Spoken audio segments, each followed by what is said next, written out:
Baik, assalamualaikum warahmatullahi wabarakatuh. Sebelumnya, perkenalkan nama saya Adi Sofyan.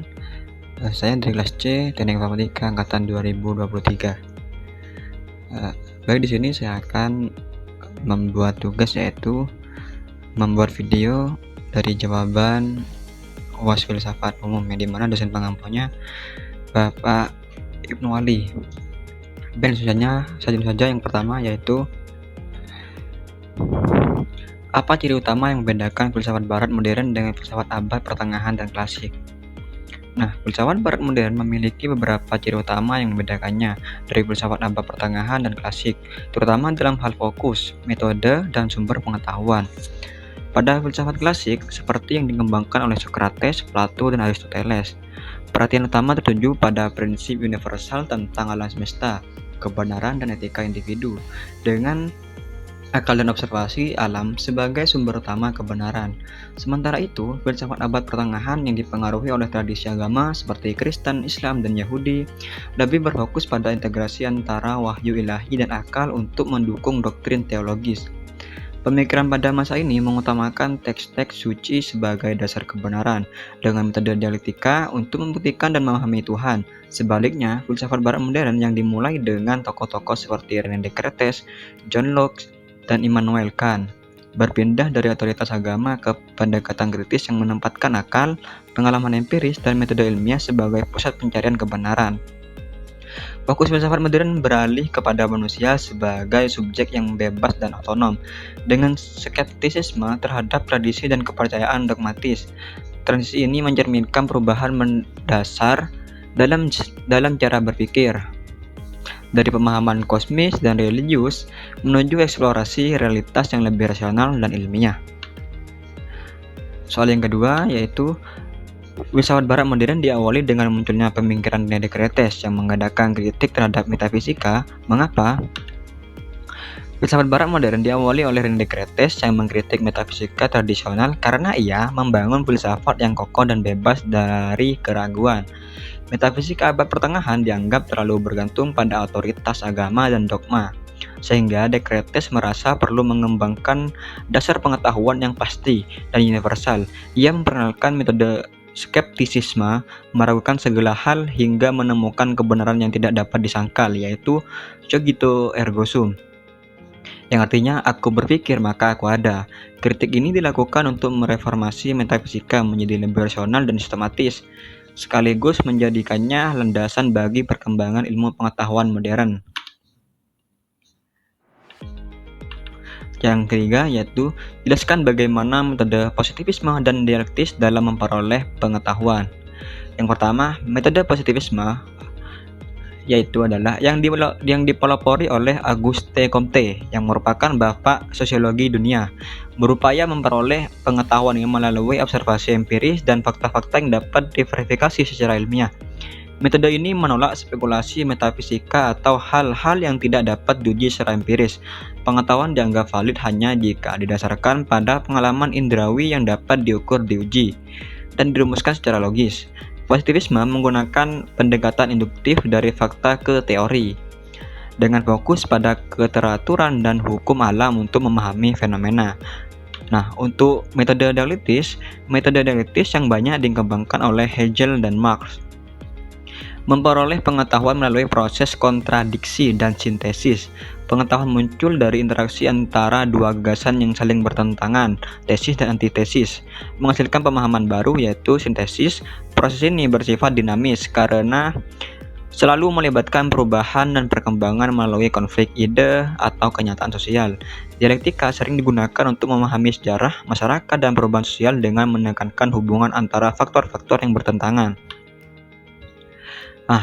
Dari kedua penjelasan tadi ada perbedaan utama, yaitu positivisme adalah mengandalkan fakta empiris dan metode ilmiah untuk mencapai kebenaran yang objektif, sedangkan dialektis menggunakan proses dialogis dan kontradiksi untuk memahami dinamika perubahan dan hubungan dalam realitas.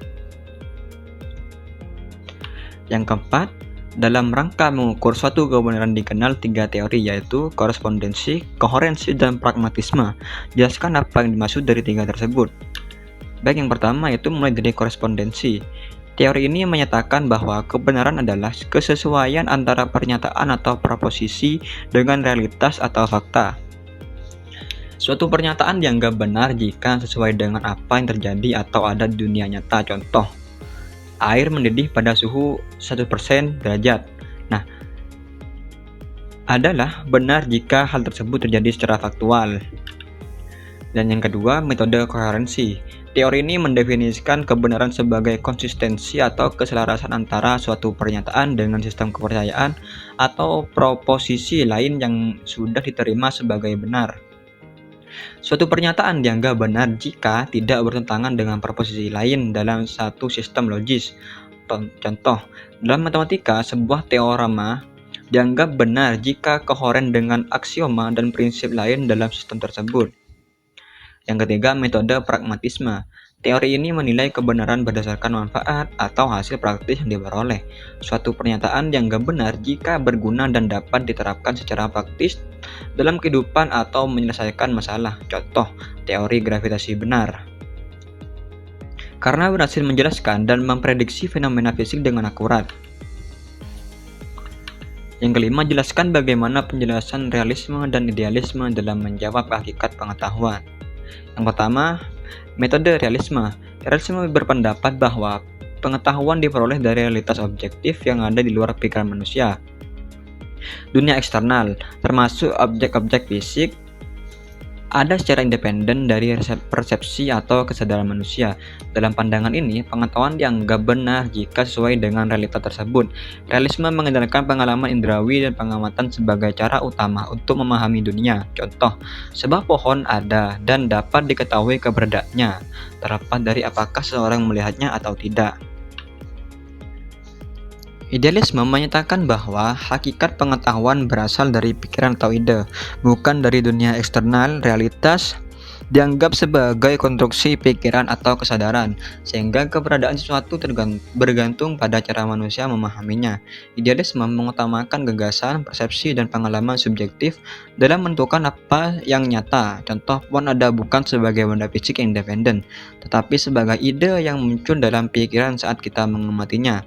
Secara garis besar, realisme menekankan bahwa realitas objektif adalah sumber utama pengetahuan, sementara idealisme menekankan bahwa realitas bergantung pada kesadaran atau gagasan manusia. 6. Dalam kajian ontologi dikenal aliran mentalisme, idealisme, dualisme, dan pluralisme. Jelaskan masing-masing paham tersebut. Nah, untuk pembahasan yang pertama yaitu materialisme.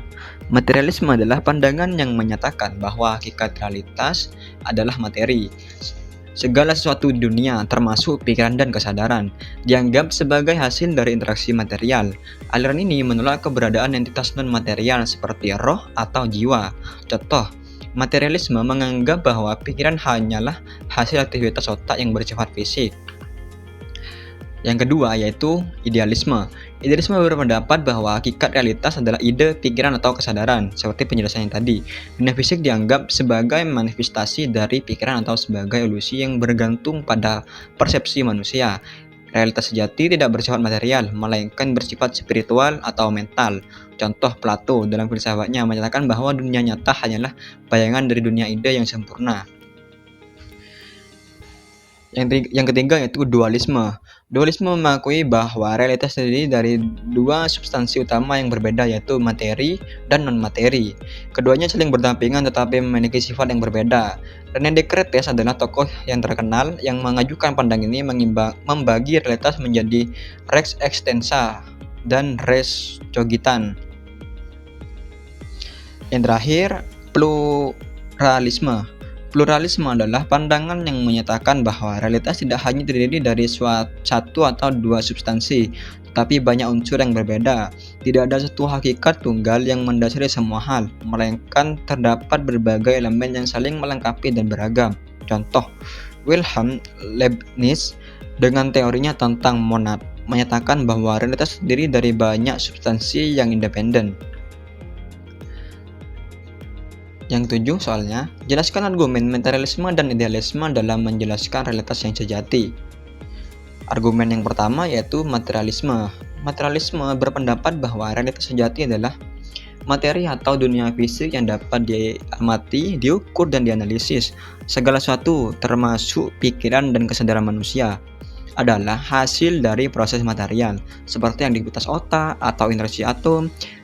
Materialisme menolak keberadaan entitas non-material seperti jiwa atau roh, karena tidak dapat dibuktikan secara empiris. Argumen utamanya adalah bahwa hukum-hukum alam dan ilmu pengetahuan membuktikan bahwa dunia fisik adalah satu-satunya dasar keberadaan. Misalnya, evolusi biologis menjelaskan kehidupan sebagai hasil dari proses material tanpa melibatkan faktor supranatural. Nah, terus argumen yang kedua yaitu idealisme, yaitu yang menyatakan bahwa realitas sejati adalah ide, pikiran, dan kesadaran. Dunia materi dianggap sebagai ilusi atau sekedar manifestasi dari pikiran. Jadi, pengalaman manusia yaitu terhadap realitas selalu bersifat subjektif, bergantung pada persepsi dan kesadaran. Nah, realitas materi hanya sejauh ia dialami dalam pikiran. Tokoh seperti George Berkeley berpendapat bahwa SS percipi, yaitu artinya ada adalah untuk dipersepsi. Artinya, suatu hanya ada jika dipersepsi oleh pikiran. Idealisme juga menganggap bahwa dunia spiritual dan metafisik lebih fundamental daripada dunia fisik. Yang 8, jelaskan alasan empirisme menyatakan bahwa sumber pengetahuan yang bisa dipercaya adalah indera, bukan akal, dan bagaimana kedudukan akal menurut empirisme. Yang pertama, empirisme menyatakan bahwa sumber pengetahuan yang dapat dipercaya adalah indera, karena semua pengetahuan berasal dari pengalaman langsung, bukan dari akal semata. Indra memberikan data konkret tentang dunia, sementara akal hanya berfungsi untuk mengelola dan menafsirkan data tersebut. Empirisme menolak gagasan bahwa akal dapat menghasilkan pengetahuan tanpa pengalaman, seperti yang diklaim oleh rasionalisme. Dalam empirisme, akal memiliki peran sekunder sebagai alat untuk menyusun konsep berdasarkan data yang diperoleh dari pengalaman indrawi. Contohnya, konsep api panas hanya dapat dipahami melalui pengalaman langsung, bukan melalui akal saja. Yang 9, jelaskan apa saja kelemahan indera dan akal dalam memberi pengetahuan. Kelemahan indera yang pertama yaitu terbatasnya jangkauan. Jadi, hanya beberapa yang dapat dijangkau seperti warna, suara, atau tekstur, tetapi tidak menangkap hal-hal abstrak atau metafisik. Yang kedua, kesalahan persepsi. Kesalahan persepsi biasanya indera dapat ditipu seperti ilusi optik atau pendengaran yang salah. Yang ketiga, pengaruh kondisi fisik. Fungsi indera bergantung pada kondisi seseorang, seperti kelelahan, penyakit, atau gangguan sensorik. Yang keempat, subjektif, yaitu pengalaman indrawi bersifat subjektif, sehingga apa yang dirasakan oleh seorang bisa berbeda dengan orang lain.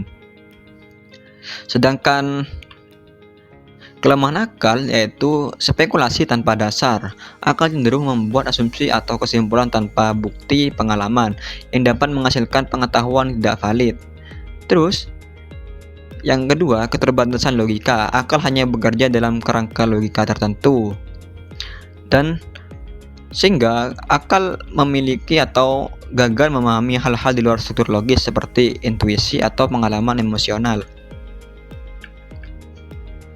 Terus yang ketiga, bias dan prasangka. Akal dipengaruhi oleh bias pribadi, budaya, atau lingkungan yang dapat mengaburkan objektivitas dalam mencari kebenaran. Yang keempat, kesulitan memahami realitas konkret. Akal sering terlalu abstrak dan kurang mampu menjelaskan fenomena konkret yang lebih baik dijelaskan melalui pengalaman indrawi. Yang terakhir yaitu, jelaskan apa yang dimaksud dengan nilai itu subjektif dan nilai itu objektif. Yang pertama, nilai objektif. Nilai dianggap subjektif ketika penilaian dan penafsiran terhadap suatu tergantung pada pandangan pribadi, perasaan, atau pengalaman individu. Sedangkan nilai objektif, nilai yang dianggap objektif ketika penilaian atau penafsiran terhadap suatu didasarkan pada kriteria yang tetap, universal, dan tidak tergantung pada pandangan individu. Nah, mungkin itu presentasi dari saya. Semoga apa yang saya bicarakan dapat bermanfaat bagi semua. Kurang lebihnya mohon maaf. Sekian, terima kasih. Wassalamualaikum warahmatullahi wabarakatuh.